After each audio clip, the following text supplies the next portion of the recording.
Bien, bien, bien. Content de vous voir en ligne. Ça fait plaisir. Et nous sommes donc dans notre 20e, mes amis, 20e Game of God. 20e déjà. Ça commence à faire. Ça commence à faire. Donc, merci à vous qui suivez ce programme chaque dimanche et qui donnez une raison d'être à tout ça, d'être là pour suivre ce message à cette heure-ci. Tous les 19 h, voilà, les dimanches, c'est devenu un rendez-vous. Je pense que vous avez choisi d'honorer et de valider. Aujourd'hui, c'est un peu spécial. Pourquoi? Parce que ce 20e numéro de Game of God coïncide avec le 17 décembre, jour, si vous vous souvenez bien, où le nom de l'archange Gabriel a été révélé. Ok, ça a été révélé, voici maintenant un an. Et ça a été une année haute en couleur, une année avec des turbulences, une année avec des victoires, une année avec des larmes, une année, bref, une année pleine, hein, une année pleine. Nous savons que dans une année, le soleil monte, le soleil descend. Voilà, c'est comme ça que les choses se passent. Ce qui est important ici est de garder la ligne, de garder la direction divine. Donc je remercie le Seigneur pour tout ce que nous avons vécu depuis la révélation de ce nom de l'archange Gabriel. Ça a provoqué beaucoup de choses, ça a généré beaucoup de choses, mais nous voici un an après, tenant le cap par la grâce de Dieu. Et aujourd'hui pour un grand message, mon ami, un grand message, ma très chère amie, et je pense que ça va vous édifier. La dernière fois que je me suis tenu ici pour parler, c'était à l'occasion de Rosh Chodesh Tevet. Nous avons dit par rapport à Tevet qu'il s'agissait de la maison du serpent. Okay? Esther est entrée chez le roi à Tevet. Donc, c'est une manière de dire qu'elle est allée recevoir grâce, la grâce et la faveur. C'était au courant du mois de Tevet, symbolisant ici quoi? Elle est allée prendre ça dans la maison du serpent. Okay? Et nous savons que nous avons parlé du serpent, le Nakash, et nous avons dit qu'il y a un moment où le Shin devient le Shin à 4 lettres, et ça nous donne Yesh Chen. Donc dans Nakash se trouve donc il y a grâce. Okay? Et nous avons dit que c'était important, parce qu'il y a ce verset qui dit « Vous saisirez les serpents. Okay? » Vous saisirez les serpents. Et donc c'est important cette affaire. C'est vraiment hyper important. Parce que justement, celui qui persévérera jusqu'à la fin, il sera sauvé. Sauvé par quoi? Sauvé par la grâce. Ok? Sauvé par la grâce. Donc, c'est la grâce qui intervient, c'est la grâce qui vient nous sauver. Or, nous savons que ce salut, c'est quoi? C'est la gloire, c'est l'honneur, c'est la louange pour l'âme. Ok? Donc, ce que on va vouloir posséder, avoir, ce fameux salut, en fait, on doit aller le chercher, j'allais dire, à l'intérieur même du serpent. D'où Esther qui va dans la maison du serpent, donc à l'intérieur. Ok? Bien. Maintenant, aujourd'hui, on va pousser un peu. Aujourd'hui, on va pousser un peu. Je veux dire, hormis le texte de Genèse où il y a ce serpent qui parle, etc., le serpent réapparaît dans Exode. Exode, le texte où Dieu demande à Moshe, qu'as-tu dans les mains? C'est Exode 4. Il dit, j'ai un bâton, il va jeter ce bâton, et ce bâton va devenir un serpent. On connaît ça. Moshe qui fuit devant le serpent et compagnie. Mais maintenant, ce qui est intéressant, c'est, on va lire, toujours Exode 4, hein, dans Exode 4 là-bas, on va lire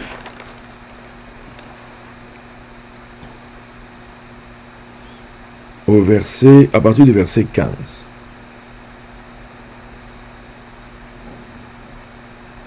Tu lui parleras et tu mettras les paroles dans sa bouche, et moi, je serai avec ta bouche et avec sa bouche.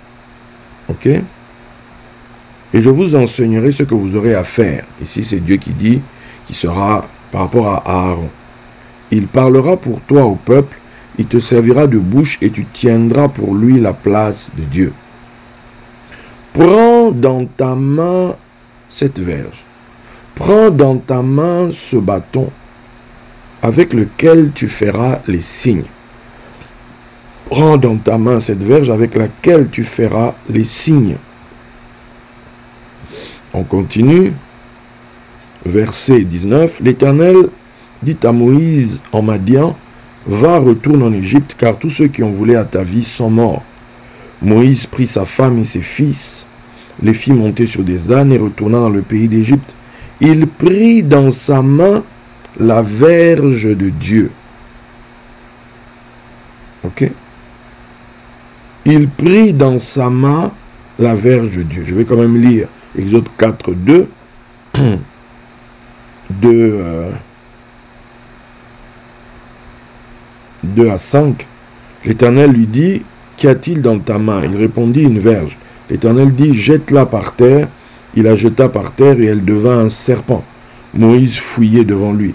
L'Éternel dit à Moïse, étends ta main et saisis-le par la queue. Il étendit la main et le saisit, et le serpent redevint une verge dans sa main. C'est là, dit l'Éternel, ce que tu feras afin qu'ils croient que l'Éternel, le Dieu de leur père, t'est apparu, le Dieu d'Abraham, le Dieu d'Isaac et le Dieu de Jacob. Voici donc notre texte de base, c'est le verset 17. Prends dans ta main cette verge avec laquelle tu feras les signes. Quand on lit la Bible français courant, là-bas on dit, de plus, tu tiendras à la main ce bâton qui te servira à faire des miracles. La Bible, la version La Colombe. Prends dans ta main ce bâton avec lequel tu opéreras les signes. La Bible nouvelle, français courant.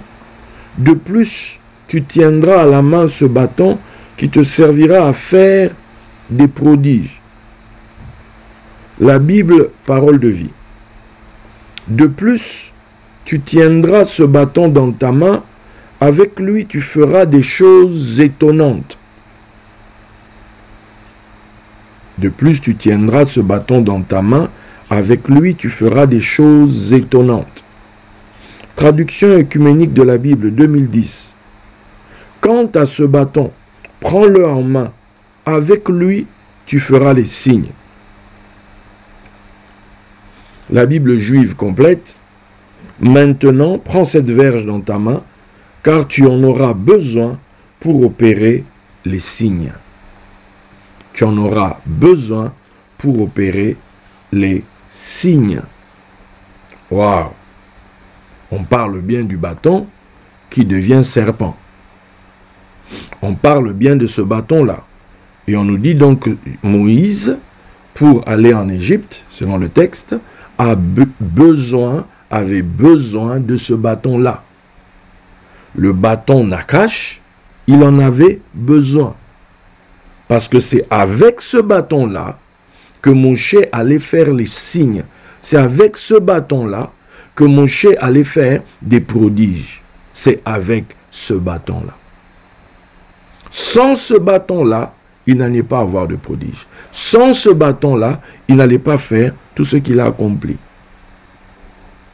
On peut donc dire que l'opérateur des miracles, l'opérateur des prodiges, la machine à miracles de Moshe, c'était ce bâton-là. Quand on lit Acte 3, verset 22, il est dit, Moïse a dit, le Seigneur votre Dieu vous suscitera d'entre vos frères un prophète comme moi. Vous l'écouterez dans tout ce qu'il vous dira. Moïse a dit, le Seigneur votre Dieu vous suscitera d'entre vos frères un prophète comme moi. Vous l'écouterez dans tout ce qu'il vous dira. Ce texte cite Deutéronome 18, verset 15.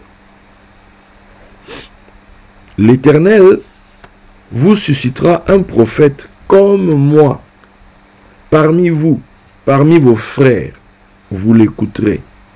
Nabi Kémoni. Nabi Kémoni. Ça donne une valeur numérique de 75 à Sod, le secret. Nabi Kémoni. Ok? Donc, ça là, donc Moshe dit qu'il y aura un prophète comme lui. Et parce que ce prophète sera comme lui, ben, il faudra que les gens l'écoutent, c'est-à-dire qu'on lui obéisse. Ok. Bon, quelle est la particularité de Moshe en tant que prophète? Pour ça, il faut lire Deutéronome 34, 10 à 12. Il n'a plus paru en Israël de prophète semblable à Moïse, que l'Éternel connaissait face à face.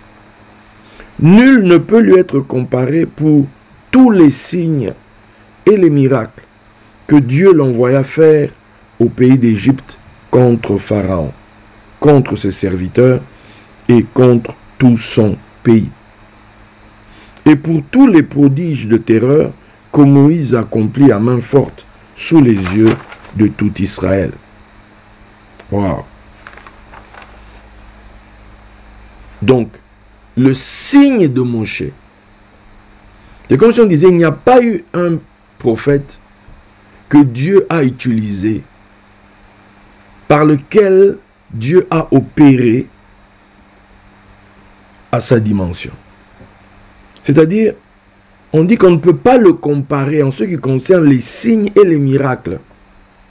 Donc, quand il dit un prophète comme lui, donc c'est un prophète dans la catégorie signes et miracles. Ok? Donc la dimension de Moshe, tel qu'on dit ici, c'est-à-dire les prodiges de terreur, les signes et les miracles, une dimension extraordinaire. Parce que le prophète dans l'écriture, c'était l'homme du surnaturel. C'est l'homme qui traite avec le domaine divin.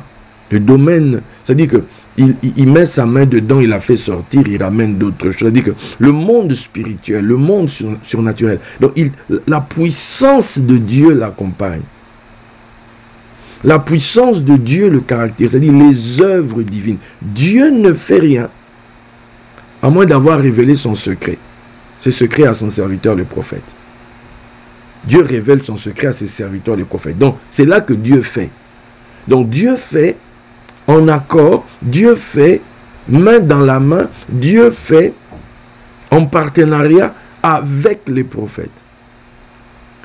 Maintenant, chaque prophète qui arrive vient avec une portion. Chaque prophète qui arrive vient avec une dimension dans laquelle Dieu va l'utiliser. On a par exemple Élie, Élie apparaît, mais après lui, Élisée dira la double portion. Et puis, les gens qui ont fait des calculs vont te dire que Élie avait 7 miracles, mais Élisée, on est arrivé, on a compté 14 avec la résurrection du gars qui a touché ses os. Donc, il y a une dimension miraculeuse, une dimension surnaturelle qui accompagne. C'est ça en fait un prophète. Il est sur terre, mais il voit dans l'invisible. Élisée pouvait dire, demain à cette heure-ci, vous aurez le blé à tel prix, etc., etc. Les gens ont dit, mais tu nous prends pour des zinzins ou quoi? Il dit, tu le verras avec tes yeux, mais tu n'en mangeras pas. Pourquoi? Parce qu'il traitait avec une autre dimension. Son serviteur commence à crier, maître, maître, on est mort. Il dit, mais qu'est-ce qu'il y a? Maître, on est foutu, qu'est-ce qui se passe? Il dit, regarde. Il dit, oh toi aussi, ceux qui sont avec nous sont en plus grand nombre qu'eux. Mais ils sont où ceux qui sont avec nous? Ah, c'est vrai, tu ne vois pas. Seigneur, ouvre-lui les yeux pour qu'il voit. Et là, il voit que la montagne est remplie de soldats, remplie de chars, c'est-à-dire que, en fait, Élisée n'est pas seul. Élisée n'est pas seul. Le prophète n'est pas seul. La dispensation qui l'accompagne est particulière. Et maintenant, Moshe ici, c'est la catégorie la plus high level. Dans la Torah, c'est-à-dire qu'on dit qu'il n'y a pas paru quelqu'un comme Moïse. Donc quand on présente Yeshua dans la Bible, On dit, celui-ci est mon fils, en qui j'ai mis toute mon affection, écoutez-le. C'est-à-dire, obéissez-lui. Parce qu'on veut nous connecter en réalité. On veut nous ramener à la prophétie de Moshe. Voilà pourquoi c'est cité dans Acte 3, 22. Quand Jésus fait des miracles, on dit, Dieu a visité son peuple. Un grand prophète apparu en Israël. Pourquoi? On cite le prophète à cause du miracle. On cite le prophète à cause de la dimension miraculeuse. Jésus a été appelé prophète à cause de ça, à cause de la dimension miraculeuse en action. Donc, celui-ci est mon fils, écoutez-le. C'est pour faire la connexion, la jonction avec un prophète comme moi. Sera suscité d'entre vos frères. Vous l'écouterez dans tout ce qu'il vous dira. Donc celui qui ne l'écoutera pas sera retranché. Celui qui ne l'écoutera pas mourra pour le coup. Celui qui ne l'écoutera pas sera mis de côté. Donc voilà. Parce qu'il fallait obéir à Moshe. Ceux qui n'obéissaient pas à Moshe, ça finissait pas bien. Ok? Donc un habit kémoni. Bon, maintenant, on vient donc de voir que la particularité de Moshe, la particularité de Moïse en tant que prophète, c'est quoi? C'est les signes, les prodiges et les miracles. Or, on vient de lire dans notre texte du début, ok? On a lu dans notre texte du début de Exode là, maintenant prends cette verge dans ta main, car tu en auras besoin pour opérer des miracles. De plus, tu tiendras à ta main ce bâton qui te servira à faire des prodiges. Waouh!